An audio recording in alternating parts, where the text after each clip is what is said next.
महाभारत का युद्ध एक कड़वी और ताना भरी वाणी से शुरू हुआ था। इस बात की गंभीरता को समझना। ताना देने वाली और हृदय को बींधने वाली वाणी के कारण ही महाभारत की घटना को इतना बड़ा विशाल रूप धारण करने का मौका मिला, क्योंकि उससे पहले चीजें थी, समझौता हो गया था, सब चीजें शांत हो गई थी। इसी इंद्रप्रस्थ नगर में जब खांडव वन को जलाकर के इंद्रप्रस्थ नगर बनाया गया और मैं दानव ने सुंदर महल बना दिया, क्योंकि बंटवारा हो गया था। हस्तिनापुर दुर्योधन रखेगा। मैंने इन दिनों आपको गीता सुनानी है, इसलिए वो उदाहरण भी देना चाह रहा हूं। बंटवारा हो गया इस बात पर कि खांडव प्रस्थ वाली भूमि युधिष्ठिर और उसके भाइयों को दी जाएगी। हस्तिनापुर राजधानी थी।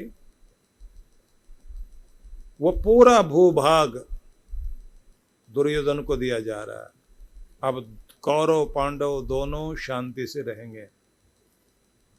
और साथ में कहा गया कि दोनों तरफ के भाई लोग जब उद्घाटन समारोह होगा उस राजसू यज्ञ में शामिल होने जाएंगे। सब मिलकर गए।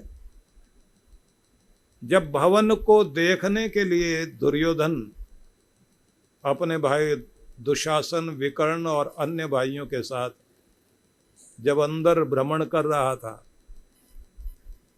तो उससे कई बार ऐसा हुआ कि कहीं आग जलती दिखाई दे तो वहां तो पानी था, और जहां उसको दरवाजा दिखाई दे तो वहां शीशा था, वहां उसका सिर टकराए। और एक जगह स्थिति ऐसी आ गई कि जहां वो अपने अधोवस्त्र को ऊंचा करके चल रहा था कि यहां पानी है, पानी की लहर दिखाई दे रही थी, तो वहां जैसे उसने पानी पर पांव रखा तो वहां सूखा था। और जहां आगे उसको सूखा दिखाई दिया था वहां पर पानी था, और वो पानी में जैसे ही उसका पांव गया, फिसलते हुए और गिरते हुए बचा। और ऊपर अट्टालिका पर बैठी हुई थी द्रौपदी, जोर से देखकर हंसी। और उस समय जो कड़वा वचन बोला वो द्रौपदी ने नहीं बोला था, भीम ने बोला था। दुशासन पीछे, दुर्योधन आगे। और दुर्योधन जो है उसका सबसे ज्यादा बैर अगर किसी से था तो भीम से था। दुश्मनी बचपन से उसी से चली आ रही थी। उसने जैसे ये बोला कि अंधे का बेटा अंधा, और द्रौपदी अपनी सहेलियों के साथ जोर से उस तरफ देखकर हंसी, बस वो एक आग जल गई। जो बड़ों ने सबने शांति कर दी थी, समझौता हो गया था, बंटवारा हो गया था, लड़ाइयाँ शांत, अब कोई विवाद नहीं, शांति रहेगी, सुख भी रहेगा। घर में शांति हो गई, अब ये सुखी रहेंगे। बड़ों ने ये निर्णय लिया कि भाई शांत हो जाओ, सुखी हो जाओ, शांत नहीं तो दुखी। तो बड़ों ने फैसला कराया था, लेकिन अशांति का वाक्य बोला गया। पहले अशांति शुरू हुई, फिर दुख शुरू हुआ, फिर लड़ाइयां शुरू हुई। इतना बड़ा युद्ध हुआ। 18 अक्षौहिणी सेना दोनों तरफ की मारी गई। कौरवों का वंश नाश हो गया। पांडवों में भी कितने लोग मारे गए। फिर यादवों में भी आगे चल करके बहुत बड़ा नुकसान हुआ। तो क्या समझ में आया कि सुखी होना चाहते हो भाई, शांति चाहिए, और शांति चाहिए तो जबान पर कंट्रोल भी चाहिए, आना भी चाहिए, बर्दाश्त करना भी सीखना चाहिए। और कभी कभी टोंट कसने से, ताना मारने से भी बचना चाहिए, क्योंकि उस समय थोड़ी देर के लिए तो मजा आएगा कि मैंने भी उसको खरी खरी सुना दी। ऐसी सुनाई याद रखेगा जिंदगी भर। तो कलेजे को थोड़ी देर के लिए तो ठंड मिल गई ना, आपने बोल दिया, लेकिन घूम कर आएगी वो चीज। इसलिए सबसे पहले सावधान हो जाना कि आप जितनी हिंसा हाथों से करते हैं उससे कहीं ज्यादा अपनी वाणी से हिंसा करते हैं। कोई भी आदमी सब कुछ भूल सकता है लेकिन अपमान नहीं भूल सकता, ये याद रख लें आप। अपमान कोई नहीं भूल सकता, याद रखेगा। दिल पर चोट लगती है उससे, और सब घाव शरीर पर लगे हुए जल्दी भर जाएंगे। और जीभ पर घाव लगे तो शरीर में कोई भी अंग इतना जल्दी घाव ठीक नहीं होता जितना जीभ पर लगा हुआ घाव ठीक होता है। सबसे पहले ठीक हो जाएगा, लेकिन जीभ से लगा हुआ घाव जिंदगी भर ठीक नहीं होता, जिंदगी भर। तो क्या समझ में आया कि आज से शांति की कामना हम करेंगे तो सबसे पहले अपने व्यवहार को ठीक रखेंगे, अपनी लपलपाती जीभ को ठीक रखेंगे। ताना देने की जो आपके पास कला है वो कलाकारी थोड़ी देर छोड़ दीजिए। बहुत कलाकारी हो गई, झूठ बोलना, निंदा करना, दोष ढूंढना बचिए। और सबसे ज्यादा चुगली चुगली खेलना, बड़ा मजा आता है इसमें भी।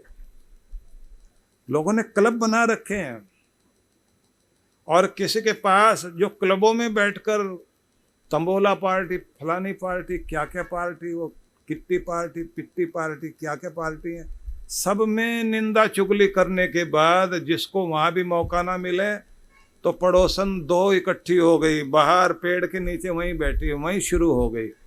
और आधा पौना घंटा तक निंदा चुगली करने के बाद फिर आखिर में शांति पाठ करती हैं। शांति पाठ जो होता है ना, जो भोग डाला जाता है, वो आपने सुना कैसे भोग डालते हैं? मरण दे भैन सानू की लेना,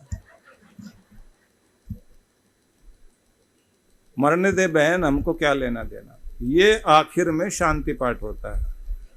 जैसे ये बोल दिया तो इसका मतलब है कि अब शांति पाठ हो गया, देर हो गई, चलते हैं अपने घर में, क्योंकि 40 मिनट हो गए। समझ में आ गया कि ये सब वो चीज़ें हैं जिनके द्वारा हम अशांति लाते हैं अपने घर में। और जब अशांति अपनी ज़िंदगी में लेकर आते हैं तो ये ध्यान रख लीजिए, कितने भी सुख के साधन हमारे घर में क्यों ना हो, सुख नहीं टिकेगा। वो तो शांति की जमीन पर टिकता है। इसलिए शांति पाठ और स्वस्ति वाचन दो चीजें बहुत जरूरी है, जिससे मांगलिक हमारे जीवन में पाठ होते हुए मंगल हो सके, शुभ हो सके। एक तो वो चीजें जरूरी, शुभ मंगल वाली चीजें बोलिए, दूसरी शांति देने वाली चीजें बोलिए। तो आज से सावधानी बरतेंगे, क्योंकि हम सब शांति के ग्राहक हैं। सभी लोग इस बात को ध्यान देंगे। तो कितने लोग तैयार हैं कि आज से अपनी वाणी का बहुत अच्छा उपयोग करेंगे, दुरुपयोग नहीं। पूरे गुरुग्राम के लिए, गुड़गांव के लिए बहुत बहुत बधाई। एक बार ताली बजा के स्वागत कीजिए, अपना अभिनंदन कीजिए। बहुत अच्छे लोग यहीं रहते हैं सारे के सारे, इसलिए इस जगह को गुड़गांव भी कहते हैं। पूरा गुड़ का ही गांव है। और दूसरा गुरुग्राम तो है ही है। तो अगली बात, क्योंकि एक बिंदु समझाया मैंने, एक पॉइंट समझाया, अब दूसरी बात मैंने आपको बताया कि व्यवहार शांति वाला हो, जिससे जीवन सुखी हो सके। वो चीज़ मत बो देना जिसकी फसल काटनी मुश्किल हो जाए। ठीक है, समझ में आ गया। अब आगे चलते हैं। अगली बात, सब लोग ये जानते हैं मंदिर क्यों जाते हैं, तीर्थ क्यों जाते हैं, गुरु की शरण क्यों जाते हैं। सब लोग जानते हैं कि भगवान के चरणों में ही शांति है और कहीं शांति नहीं। जब हो जाए दिल उदास, हो जाए घर में अशांति, तो शांति के लिए कोई ना कोई जगह ढूंढते हैं, और वो भी भगवान वाली जगह ढूंढते हैं। तो समझ में आया कि शांति अगर कहीं है तो भगवान के चरणों में है। इसलिए जितना जितना भगवान के चरणों से जुड़ोगे, जीवन में शांति आएगी। तो ये भी समझ में आ गई बात कि शांति के लिए आपको मंदिर, प्रार्थना, पूजा जरूर करनी चाहिए। तीसरी बात, शांति आपके घर में अगर एक दूसरे के प्रति प्रेम का भाव, त्याग का भाव, सैक्रिफाइस का भाव अपनाएं, स्वार्थ को हटाएं, तो निस्वार्थता में, त्याग में, बर्दाश्त में शांति आती है। अगर आप स्वार्थ वाले बन जाएंगे, शांति चली जाएगी। त्याग को, सैक्रिफाइस को नहीं अपनाओगे, मतलबी बन जाओ तो अशांति आएगी। बर्दाश्त ना करो तो अशांति आएगी। निभा करना नहीं आता हो तो अशांति आएगी। तो क्या करें? तुम मुझे निभा लो, मैं तुम्हें निभा लूं, ये भावना मन में बना लीजिए।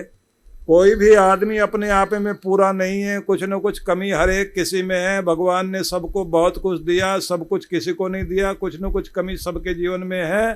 तो जो भी कुछ कमी है उसको ध्यान न दे करके, जो कुछ अच्छी अच्छी चीजें हैं उन्हें याद करके एक दूसरे को निभाना सीख जाइए। आपके घर में सुख शांति जरूर आ जाएगी। और अगर अशांति हो तो जिस कारण से जहां पर अशांति आई है, शांति खोई है, वहीं ढूंढिए, वहीं से इलाज शुरू होगा। नहीं तो होगा ये कि शांति खो गई घर परिवार में और ढूंढने जा रहे हैं हरिद्वार में, तो वहां तो नहीं मिलेगी ना। जहां खोई है वहीं ढूंढने से मिलेगी। तो घर छोड़कर हरिद्वार भागने से शांति नहीं मिलेगी। घर को ठीक करना शुरू कर दीजिए, घर ही हरिद्वार हो जाएगा आपका। आपके घर में शांति आने शुरू हो जाएगी। तो क्या करें? एक तो एक दूसरे को बर्दाश्त करना सीख जाइए। जैसे हैं, जिस तरह के, जिस प्रकार के हैं आपके अपने, उन्हें बर्दाश्त करना, निभा करना सीख जाइए। आपके घर में शांति आ जाएगी।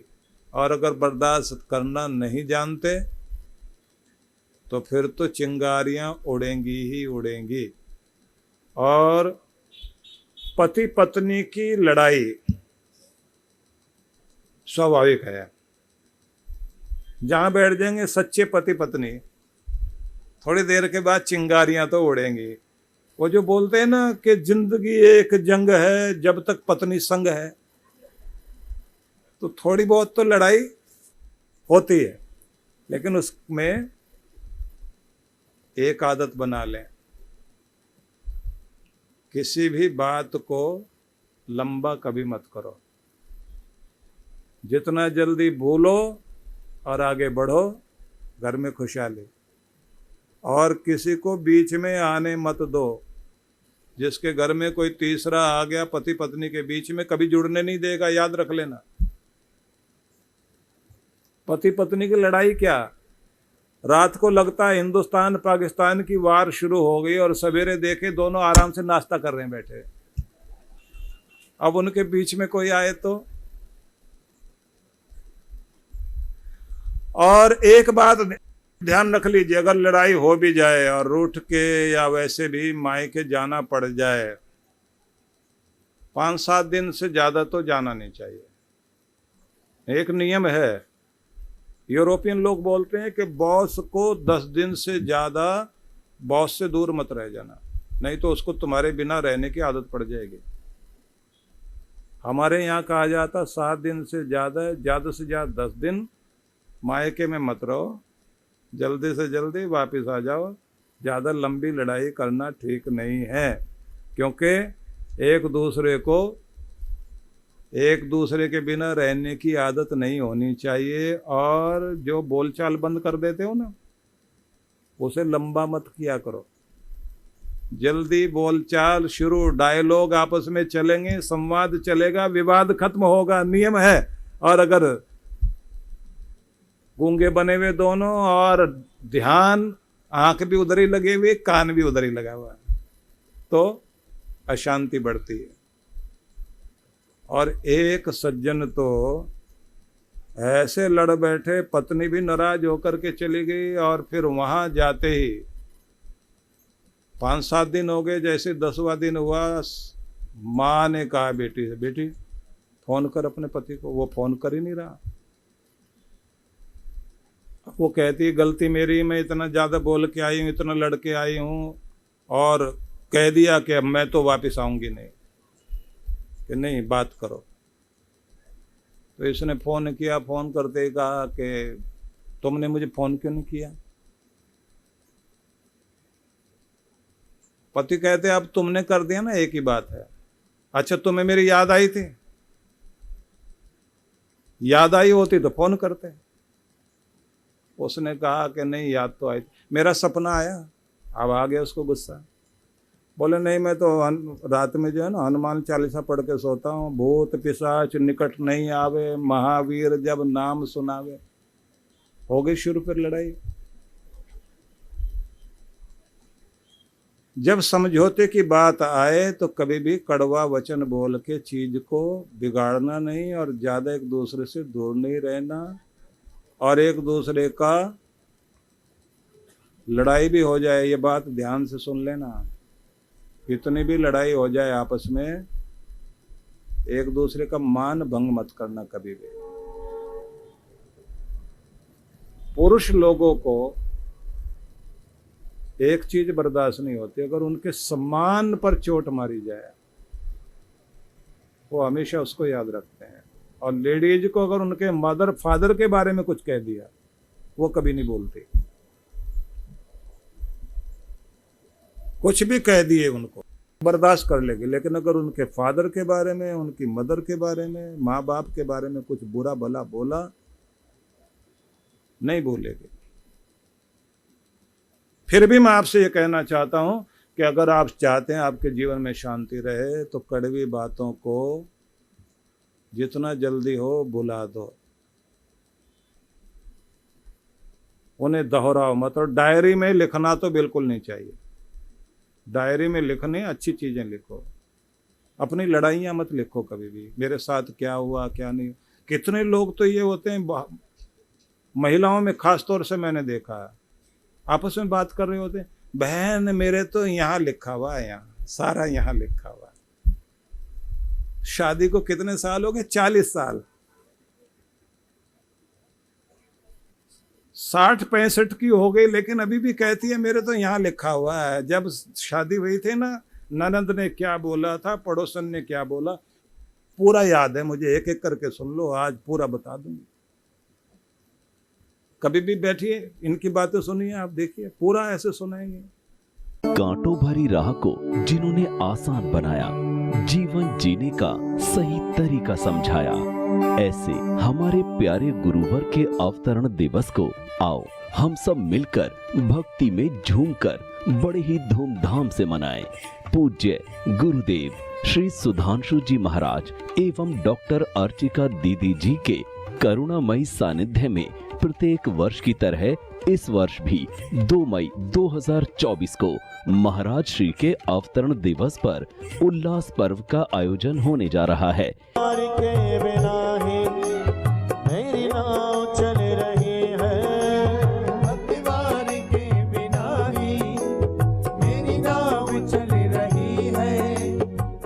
कार्यक्रम पूर्णतः पर्यावरण संरक्षण को समर्पित है, जिसके तहत पेड़ लगाओ पर्यावरण को बचाओ हमारा मुख्य उद्देश्य है। कार्यक्रम की रूपरेखा दिनांक 2 मई 2024, समय सायं 5 बजे, आनंद धाम आश्रम, नागलोई, नजफगढ़ रोड, बक्करवाला मोड़, नई दिल्ली। विशेष कार्यक्रम पर्यावरण पखवाड़ा 17 अप्रैल से 1 मई 2024 तक पेड़ लगाओ अभियान। आयोजक विश्व जागृति मिशन। संपर्क सूत्र आप सभी सादर आमंत्रित हैं। हिमालय की गोद में पहाड़ों की वादियों के बीच व्यास नदी के तट पर मनाली ध्यान साधना शिविर। जन्म जन्मांतरों की पीड़ाओं से बाहर निकलने के लिए चांद्रायण अद्भुत तप है। इस बार के ध्यान साधना के लिए कुछ विशेष कार्यक्रम रखे गए हैं। एक तो नित्य साधना कराई जाएगी, दूसरी होगी डिवाइन ब्लिस मेडिटेशन, तीसरी जो है वो दिव्य शक्ति साधना कहेंगे, जिसका मतलब होगा कि आप जो है विश्व शक्ति से कैसे जुड़ सकते हैं, और साथ में वॉकिंग मेडिटेशन भी इसके अंतर्गत होगा। मन को बहुत शांति मिली, एक अद्भुत आनंद प्राप्त हुआ। जिस माइंडसेट और जिस भारी मन से मैं आई हुई थी यहाँ पे, वो काफ़ी कम हुआ है। और every time whenever I come for this shiver, I feel something different, a new energy in me. Thank you to Maharaj Shri and thank you to all of you. तो आज ही पंजीकरण कराएं।